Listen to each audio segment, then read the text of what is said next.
Berry தனது பந்தயத்திற்காக ஃபீல்ட்சால் எதிர்கொள்கிறார். அவருடைய ஏற்பாடு 6 வருடங்கள் அல்லது அதற்கும் குறைவாக இருக்கும் என்று கற்பனை செய்கிறார். அவரும் மற்றொரு நிதி ஆதரவாளரும் தங்கள் பணத்தை திரும்பப் பெறுவதில் ஆர்வம் காட்டுகின்றனர். ஆனால் பர்ரி சரணடைய மாட்டார். பாவம் மற்றும் அவரது குழு ரியல் எஸ்டேட் சந்தையில் மேலும் முழுக்கு. ஒரு ரியல் எஸ்டேட் 2 வீட்டுக் கடன் பிரதிநிதிகள் மற்றும் ஆச்சரியப்படும் விதமாக குறிப்பிட்ட வாடிக்கையாளர்களுக்கு என்ன வகையான கிரெடிட்கள் வழங்கப்படுகின்றன என்பதை பற்றி அறிய ஒரு ஸ்ட்ரைப்பர் சந்தை என்று புரிந்துகொள்ள பாவம். நிச்சயமாக ஒரு காற்று பாக்கெட். 2007ஆம் ஆண்டின் நடுப்பகுதியில் ஒப்பந்த முறைகேடுகள் மற்றொரு உச்சத்தை எட்டியதாக கணக்கிடப்படுகிறது. பாம் மற்றும் அவரது குழு இடர் மதிப்பீட்டாளர்களால் தங்கள் வர்த்தகத்தை ஒப்படைக்கும்படி கூறப்பட்டது. பாம் டேனியல் அவர்களை ஃபக் ஆஃப் செய்ய அறிவுறுத்துகிறார்.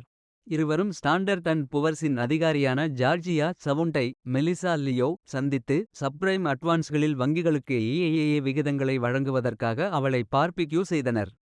வங்கிகள் அந்த மதிப்பீட்டை பெறாத வாய்ப்பில் தவறிவிடுவார்கள் என்று கூறி தன்னை காப்பாற்றிக் கொள்கிறாள். மேலும் பாம் தன் செயல்பாடுகளை கண்டிக்கிறாள். ஆனாலும் அவனும் அவனது குழுவும் வெவ்வேறு கடன் இயல்புநிலை வர்த்தகங்களை வைத்திருப்பதைக் கண்டு அவள் பின்வாங்குகிறாள். ஜாரெட் வென்னெட் ரியான் கோஸ்லிங் பார்வையாளர்களுக்கு வங்கியியல் பிரபஞ்சம் மிகவும் சோர்வாக இருக்கிறது என்று கூறுகிறார். லூயிஸ் ரனிரி ரூடி ஏசன்சோப் ஒவ்வொருவரும் தங்கள் வீட்டுக் கடனை செலுத்தி வருவதால் குறைந்த சூதாட்டங்களுடன் அதிக நன்மைகளுக்கு உத்தரவாதம் அளிக்க ஒப்பந்தம் பாதுகாக்கப்பட்ட பாதுகாப்பிற்கான ஏற்பாட்டை செய்தபோது நிலைமை மாறியது.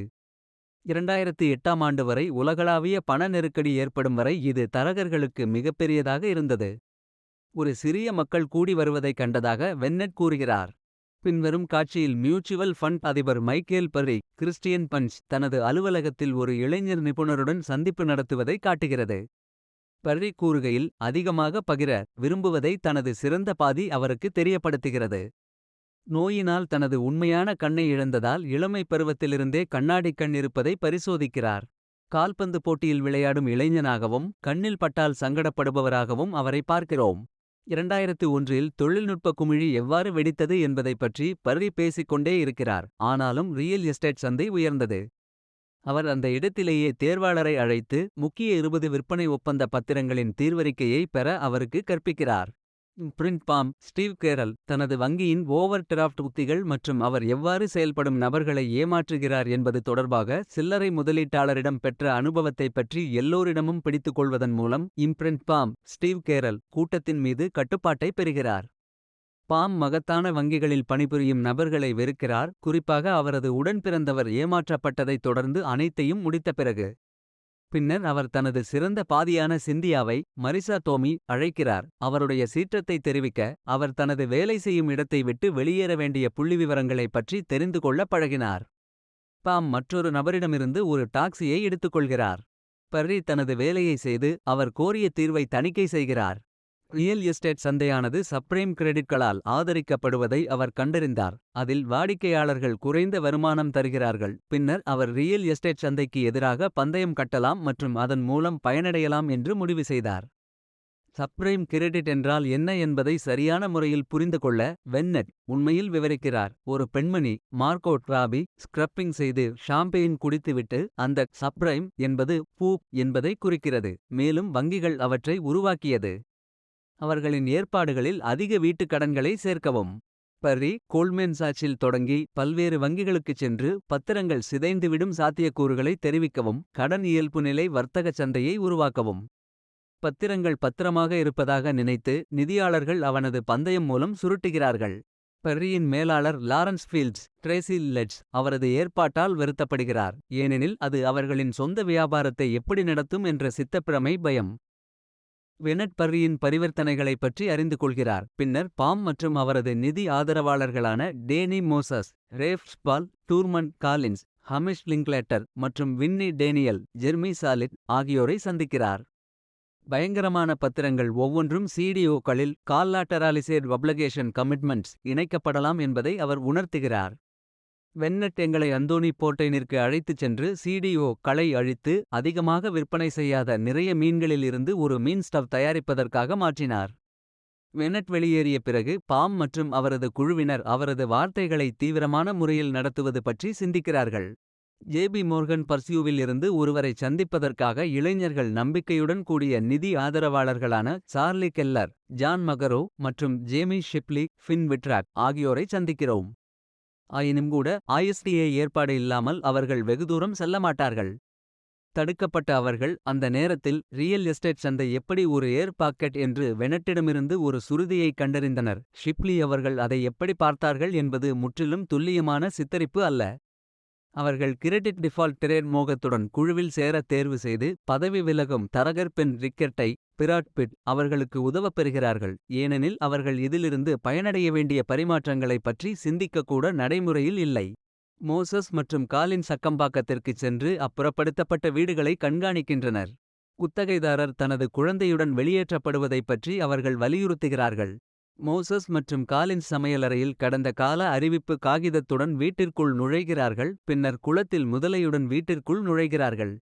வீட்டுக் கடனை திருப்பிச் செலுத்தாததால் கெல்லர் ஷிப்லியிடம் அதே விஷயத்தை சொல்வது போல் பாம் மற்றும் அவரது குழுவை தங்கள் பரிமாற்றங்களிலிருந்து வெளியேறுமாறு வென்னட் அறிவுறுத்துகிறார். ஷிப்லி மற்றும் குழு இருவரும் தங்கள் குறிப்பிட்ட எதிர்மறையான முன்னோக்குகளை வெளிப்படுத்துகின்றனர். ரிக்கர்ட் வென்னட் தனது நண்பர்களிடம் சொல்வது போல் அமெரிக்க செக்யூரிட்டிசேஷன் கூட்டத்திற்கு செல்ல லாஸ் வேகாஸுக்கு செல்லுமாறு மக்களிடம் கூறுகிறார். 2 கூட்டங்களும் கலந்துரையாடலுக்காக வேகாஸுக்கு செல்கின்றன. பாம் தனது ஆற்றலை பார்பிக்யூவில் முதலீடு செய்கிறார். SECயில் பணிபுரியும் காரன் கில்லன் என்ற பெயருடைய ஒரு இளம் பெண்ணை ஷிப்லி சந்திக்கிறார். மேலும் SEC ஒப்பந்த பத்திரங்களை ஆராயுமா என்று விசாரிக்கிறார். அதற்கு அவர் இல்லை என்று கூறுகிறார். பத்திரங்கள் குறையவில்லை என்பதையும் முழு கட்டமைப்பும் போலியானது என்பதையும் அவர் தொடர்ந்து கண்டுபிடிப்பதால் பர்ரி படிப்படியாக சோகமாக மாறுகிறார். கெல ஷிப்லி மற்றும் ரிக்கர்ட் பின்னர் AA துணுக்குகளை குறுகியதாக செய்ய விரும்புகிறார்கள். அவர்கள் பல நிதியாளர்களுடன் பல ஏற்பாடுகளை செய்கிறார்கள். ஆனால் கெல்லரும் ஷிப்லியும் கவனிக்கிறபடி இறுதியில் சந்தை வெடித்து ஏராளமான தனிநபர்கள் பாதிக்கப்படுவார்கள் என்று ரிக்கர்ட் அவர்களுக்கு அறிவுறுத்துகிறார். இந்த அங்கீகாரம் நகரத்தை சுற்றி ஆழமாக ஒரு சலசலப்பை எழுப்புகிறது. பாம் ஒரு சூதாட்ட கிளப்பில் மிஸ்டர் சாவ் பைரன்மான் என்ற பண மேலாளரை சந்திக்கிறார். மேலும் அவர் தயாரிக்கப்பட்ட CDO களை உருவாக்கியதை கண்டுபிடித்தார். இது குறைபாடுள்ள வரவுகளில் பெருகிய முறையில் பெரிய கூலிகளின் முன்னேற்றமாகும். பொருளாதாரம் வெடிக்கும் என்று பாம் படிப்படியாக புரிந்துகொள்கிறார். அந்த நேரத்தில் ரிச்சர்ட் தாலரையும் செலினா கோமஸையும் உற்பத்தி செய்யப்பட்ட CDO என்றால் என்ன என்பதை புரிந்துகொள்வதன் மூலம் பிளாக்ஜாக்கில் வெற்றி பெறும் செலினாவின் மீது கூலிகள் செய்யும் நபர்களுடன் ஒப்பிடுவதன் மூலம் அவள் ஒரு பயங்கரமான கையை பேரம் பேசும் வரை அவளுடைய வாய்ப்புகள் சிறப்பாக செயல்படுகின்றன. இழக்கிறது. ஏப்ரல் 2007 வாக்கில் அனைவரும் தவிர்க்க முடியாததற்கு தயாராகி வருகின்றனர். பர்ரி நிதி ஆதரவாளர்கள் தங்கள் பணத்தை வெளியே எடுப்பதை தடுக்கிறார். கெல்லரும் ஷிப்லியும் பத்திரிகைகளுக்குச் செல்கிறார்கள். பின்னர் முறிவு பற்றி எச்சரிக்கையாக இருக்கிறார்கள். ஆனால் யாரும் கதையை தேடுவதில் ஆர்வம் காட்டவில்லை. பாம் மற்றும் அவரது குழுவினர் தங்கள் வர்த்தகங்களை சரணடைய அல்லது விற்கும்படி கூறப்படுகிறார்கள்.